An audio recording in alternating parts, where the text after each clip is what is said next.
اللہ تعالیٰ مسلمانوں کو امام حسین کا سچا پیار عطا فرمائے۔ اہل بیت نبوت کی جو محبت ہے وہ ایمان کا حصہ ہے۔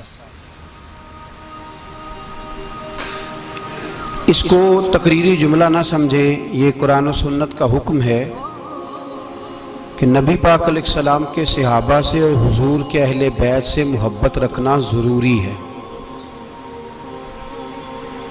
جو نبی پاک علیہ السلام کے صحابہ اور اہل بیت سے پیار کرے، نبی پاک اس سے پیار کرتے ہیں، اور جو معاذ اللہ ثم معاذ اللہ ان سے بغض رکھے، حضور اس سے اظہار بیزاری فرماتے۔ نجاشی بادشاہ کے پاس مسلمان ہجرت کر کے گئے تھے، حضرت عثمان غنی رضی اللہ تعالیٰ عنہ اور کچھ دیگر لوگ ہجرت ہوئی تھی، گئے تھے۔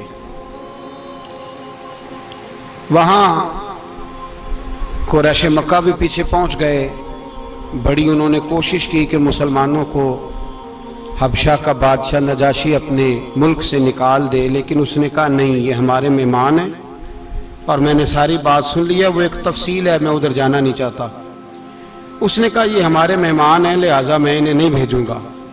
بڑی قدر کی صحابہ کی، حضرت جعفر طیار تھے، حضرت عثمان غنی تھے، دیگر لوگ، قدر کے ساتھ رکھا۔ صحابہ فرماتے ہیں کہ ایک وقت ایسا آیا کہ نجاشی کے کچھ علاقے کے لوگ مدینے آئے نبی پاک کی بارگاہ میں، تو فرماتے ہیں رسول پاک علیہ السلام نے ترکی خیمہ لگوایا ان کے لیے، اور اللہ کے رسول خود اپنے ہاتھوں سے کھانا لے کے ان کے خیمے میں تشریف لے جاتے۔ پھر محبوب پاک علیہ السلام ان کے لیے طرح طرح کے بندوبست کرتے، ان کا بہت خیال کرتے۔ تو ہمارے ذہنوں میں خیال آیا کہ مہمان تو پہلے بھی آتے رہتے، لیکن یا رسول اللہ صلی اللہ علیہ وسلم، جو آپ کا طریقہ ہم نے ان کے ساتھ دیکھا ہے وہ ہر کسی کے ساتھ نہیں دیکھا۔ تو نبی پاک علیہ السلام نے فرمایا اس کی وجہ ہے، جب میرے صحابہ گئے تھے تو ان کے بادشاہ نے بڑی قدر کی تھی، اس ملک کے لوگوں نے بڑا پیار کیا تھا، تو جو میرے صحابہ سے پیار کرے میں بھی ان سے پیار کر کے دکھانا چاہ رہا ہوں۔ تو اہل بیت سے، صحابہ سے جس کا پیار ہے، حضور اس سے راضی۔ اور ترمذی شریف میں موجود ہے، جب ایک جنازہ پڑھانے کے لیے حضور علیہ السلام سے عرض کیا گیا یا رسول اللہ جنازہ پڑھا دیں، تو نبی پاک آئے، جنازگاہ تک آئے، جنازگاہ تک حضور تشریف لائے، مرنے والے کا چہرہ دیکھا۔ حضور کو اللہ نے علم دیا تھا، گھر میں بھی سارا کچھ جانتے تھے، لیکن وہاں بتا دیتے تو جو جنازہ پڑھنے آئے تھے ان کو مسئلے کا پتہ نہ چلتا۔ جنازگاہ تک تشریف لائے اور مرنے والے کا چہرہ دیکھ کے فرمایا میں جنازہ نہیں پڑھاؤں گا۔ یا رسول اللہ صلی اللہ علیہ وسلم کیوں؟ فرمایا اس لیے کہ یہ مرنے والا میرے عثمان غنی سے بغض رکھتا تھا۔ حضور نے فرمایا عثمان سے بغض رکھتا تھا، لہذا میں جنازہ تو کیسے پڑھ لیتا ہے؟ بھائی تو زیادہ رحمت ہے تیرے دل میں نبی پاک سے بھی، تو زیادہ مسلح امت ہو گیا ہے۔ جب نبی پاک صلی اللہ علیہ وسلم رحمت للعالمین ہو کے کہتے ہیں نہیں اس کا جنازہ پڑھنا، میری بات کی سمجھ آ رہی ہے میرے بھائیوں کو؟ ہم تو بڑے زیادہ ہی یار سے آنے ہو گئے لوگ، زیادہ ہی کہتے ہیں جی اب آپ ہمیں جنازے بھی نہیں پڑھنے دیتے، بندہ ماری گیا تو اس سے کیا اختلاف، تو یہ مرا ہوا نہیں پڑا، ماری گیا ہے، لیکن ہر مرنے والا بھی قابل رحم نہیں ہوتا۔ یہ ہے میت کسی بے ادب کی منہ دکھانے کے قابل نہیں ہے، ان کے دشمن پہ لعنت خدا کی رحم پانے کے قابل نہیں ہے۔ تو میرے عزیز یاد رکھیں، رسول پاک علیہ السلام نے اس شخص سے پیار کیا جو حضور کے صحابہ اور اہل بیت سے پیار کرتے ہیں، اور جو بغض رکھتے ہیں ان کے تو حضور نے جنازے پڑھنے سے انکار کر دیا۔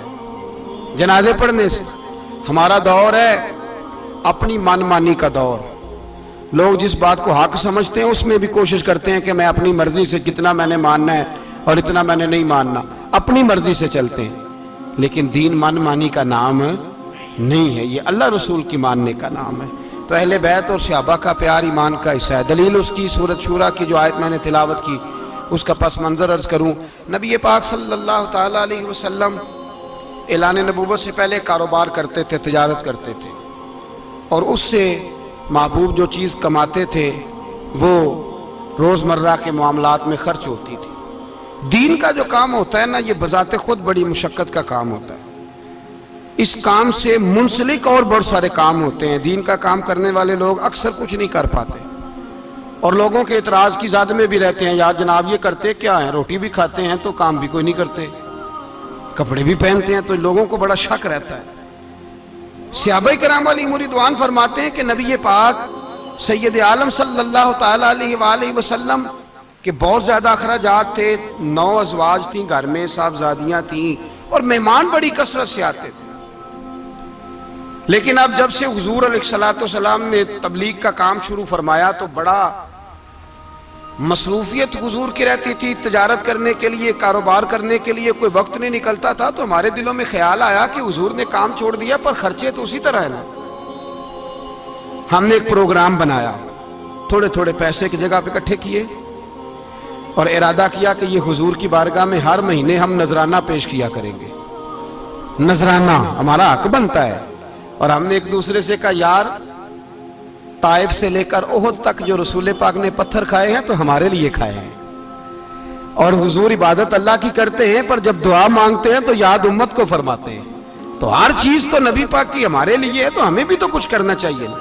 تو کچھ پیسے تھوڑے تھوڑے جمع کیے نذرانہ دینے کا. اب جب فیصلہ کر لیا تو پریشانی لگ گئی کہ نذرانہ دے گا کون؟ حضور کی بارگاہ میں عرض کون کرے گا؟ تو اس کام کے لیے اتفاق یہ ہوا کہ نبی پاک کے چچا جناب عباس سے کہا جائے صلی اللہ تعالی علیہ وسلم. حضور علیہ السلام کے چچا جناب عباس رضی اللہ تعالیٰ عنہ سے کہا کہ آپ چونکہ حضور کے چچا ہیں, آپ کی بات حضور نہیں ٹالیں گے, عزت کرتے ہیں بڑی, تو آپ کہیں نبی پاک سے. سمجھ آ رہی ہے میری بات کی؟ کیا کہنے کے لیے؟ جی اللہ خیر کرے. اب ہمارے زمانے میں جو سفارشیں ڈالی جاتی ہیں پیسے دینے کے لیے نہیں ڈالی جاتی, وہ پیسے لینے کے لیے کوئی منت ہے, کوئی کسی بڑے کو لے کے جائے. دینے کے لیے بھی کبھی سفارش آئی ہے؟ دینے والا تو میں کبھی کبھی محبت کے ساتھ آپ سے یہ بات کہا کرتا ہوں, پیار سے. کچھ بندے کہتے ہیں میرا نماز پڑھنے کو دل نہیں کرتا, کچھ تویز دے دے. تو میں کہتا ہوں کبھی تو نے یہ نہیں کہا کہ میرا تنخواہ لینے جانے کو دل نہیں کرتا, کوئی تویز دے دے. تیرا دل بڑا عجیب ہے, صرف نماز کے لیے تویز مانگتا ہے. کبھی نہیں تو نے کہا کہ وہ بینک میں تنخواہ آ گئی ہے پر جانے کو میرا دل نہیں کر رہا, رہنے دو پڑی, کوئی اور لے جائے گا. کیا کبھی دل تویز لینے آئے ہو کبھی کہ آج دل نہیں کر رہا؟ اس کا مطلب ہے مکر ہو رہا ہے. مکر. نماز کو بھی دل کرتا ہے پر اگر اس کی اہمیت ہو. 40,000 کی اہمیت ہے جو بینک میں آئی ہے تنخواہ, اس کے لیے 104 بخار میں بھی تو لائن میں لگ گیا ہے, لیکن تو نے نماز کی اہمیت سمجھی نہیں, اس لیے تو یہ بہانے کرتا ہے کہ میرا دل نہیں کرتا تو تویز دے دے, تو پھوک مار دے. تو نہیں, ایسی کوئی بات بھی نہیں. تیرا سارا ہی تجھے پتا ہے, تیرا سارا دل کرتا ہے, لیکن وہاں تیری قدر ہے, وہاں تیری. بھائی جس آدمی کا آ جائے نا ٹرک سیمٹ کا, وہ تو اٹھا ہے تہجد کے وقت. جس کی بجری کا آ جائے ٹرک تو وہ تو آ جائے, جاگ جائے فٹافٹ, اس کو تو کوئی پریشانی نہ ہو, وہ آ جائے اٹھ کے کہ میں نے پیسے خرچ کیے ہوئے. اور فجر کے وقت اٹھنے والا بہانے کرنے لگ جائے, میری آنکھ نہیں کھلتی. یہ سب بہانے ہیں, اس میں کوئی حقیقت نہیں. اور چلے میرے جیسے بعض لوگ آگے سے جواب نہیں دے پاتے, اخلاق بھی ہوتا ہے, کچھ مولوی کمزور ہوتا ہے, اس کے لیے مشکل ہوتا ہے, ورنہ منٹ تو 2 لگتے ہیں. اس کو ساری سمجھ آ جاتی ہے کہ بھائی یہ کچھ بھی نہیں, بہانہ لگایا ہوا ہے, میرا نماز پڑھنے کو دل نہیں کرتا, تیرا سارا ہی دل کرتا ہے. بس مسئلہ یہ ہے کہ اہمیت کی بات ہے. سمجھ آ رہی ہے میری بات؟ تو نبی پاک صلی اللہ علیہ وسلم کو پیسے دینے, اس کے لیے اب تھوڑا تھوڑا نذرانہ اکٹھا کیا کہ سرکار کو نظر پیش کریں گے. حضرت عباس کی ڈیوٹی لگائی. جناب عباس پہنچے اور جناب عباس کہتے ہیں میں نے بھی پورا پس منظر بیان کیا. ایسے نہیں پیسے رکھ دیے تو حضور نے منع کر دیا, ایسے نہیں ہوا. میں نے عرض کی یا رسول اللہ صلی اللہ علیہ وسلم, آپ نے کون سا ذات پہ خرچ کرنے ہیں, دین کے کام پہ لگ جائیں گے تو مہربانی کریں قبول کر لیں. حضور ہم آپ نے جو تبلیغ کی, محنت کی, جد و جہد کی, ہم اس کا بدلہ نہیں دے سکتے, لیکن یہ تو نذرانہ ہے, ہلکا سا قبول کر لیں. آپ فرماتے ہیں میں نے یہ کہا تو رسول پاک نے گردن مبارک جھکائی. ابھی 2 منٹ ہی گزرے تھے کہ حضرت جبریل امین قرآن پاک لے کے تشریف لے آئے. اللہ کریم نے فرمایا کل محبوب فرما دیجئے, محبوب بولیے محبوب فرما دیجئے. کیا فرما دیجئے؟ لا اسألکم علیہ اجرا, کہ میں اس تبلیغ پر تم سے کوئی اجر نہیں مانگتا. الا المودۃ فی القربى، ہاں اگر کچھ دینا ہے تو میرے قریبیوں سے پیار کرتے رہنا، میرے قریبیوں سے، بولیے میرے قریبیوں سے پیار۔ اچھا اب قریبیوں کی بھی لوگوں نے تقسیم کی ہے تو اپنی مرضی کی، کہتے ہیں بیویاں اہل بیت میں شامل نہیں۔ آپ کسی عام آدمی سے پوچھیں ہلکے ذہن والے سے گھر بار کا کیا حال ہے، تو میرا خیال ہے بیوی علیحدہ کر کے صرف بچوں کا بتائے گا، کہے گا بیوی تو گھر بار میں بیوی تو نہیں نا شامل ہوتی، آنکھوں ہاں پلا میں کار سنا کر لانا ہوتی ہے شامل کے نہیں، بلکہ ہوم منسٹری ہوتی ہے بیوی کے ہاتھ میں، جرت ہے کو کہہ جائے بغیر بیوی کے بندہ باہر کر سکتا ہے اپنی مرضی، گھر کے اندر اس کی مشاورت ضروری ہے، ویسے بھی ضروری ہے، اس کا یہ مطلب نہیں کہ وہ زور زبردستی ایسا، ویسے بھی ضروری ہے اس لیے کہ مینجمنٹ اس کے ہاتھ ہو۔ میری بات کی سمجھ آ رہی ہے میرے دوستوں؟ اب الا المودۃ فی القربى، قریبیوں سے پیار کرنا، لوگ کہتے ہیں بیویاں شامل نہیں، یہ کیسے ہو سکتا ہے؟ کسی آدمی کے بچے اہل بیت میں شامل اور بیویاں شامل ہی نہ ہو، تو بیویوں سمیت اہل بیت ہیں حضور کے، سارا گھر، چاروں بیٹیاں، دونوں شہزادے، ان کی اولادیں، حضور کی ازواج، سب سے پہلے اہل بیت۔ انما یرید اللہ لیذھب عنکم الرجس اہل البیت، یہ جو آیتیں سورۃ احزاب کی نازل ہو رہی ہیں، یہ سارا پس منظر دیکھ لو، یہ تو بات ہی نبی پاک کی بیویوں کی ہو رہی ہے، یہ تو ازواج مطہرات کی بات ہو رہی ہے۔ ویسے ہی تو نالائق بیٹا ہے تو اپنی اماں کو ادب سے نکال گیا ہے، حالانکہ قرآن کہتا ہے نبی اولا بالمؤمنین من انفسہم وازواجہ امہاتہم، فرمایا نبی مومنوں کی جانوں سے بھی زیادہ قریب ہے، اور نبی کی بیویاں مومنوں کی مائیں ہیں، تو ماں کا ہی انکار کرتا چلا جا رہا ہے۔ تو کہا میرے قریبیوں سے پیار کرنا، میرے قریبیوں سے۔ اب صحابہ نے پوچھا کہ حضور کوئی خاص بھی ہیں قریبیوں میں، قریبیوں میں کوئی خاص بھی ہیں؟ تو نبی پاک علیہ الصلوۃ والسلام نے فرمایا ہاں میرے خاص ہیں علی، فاطمہ، حسن اور حسین، فرمایا یہ میری اہل بیت ہے، اس سے پیار کرتے رہنا۔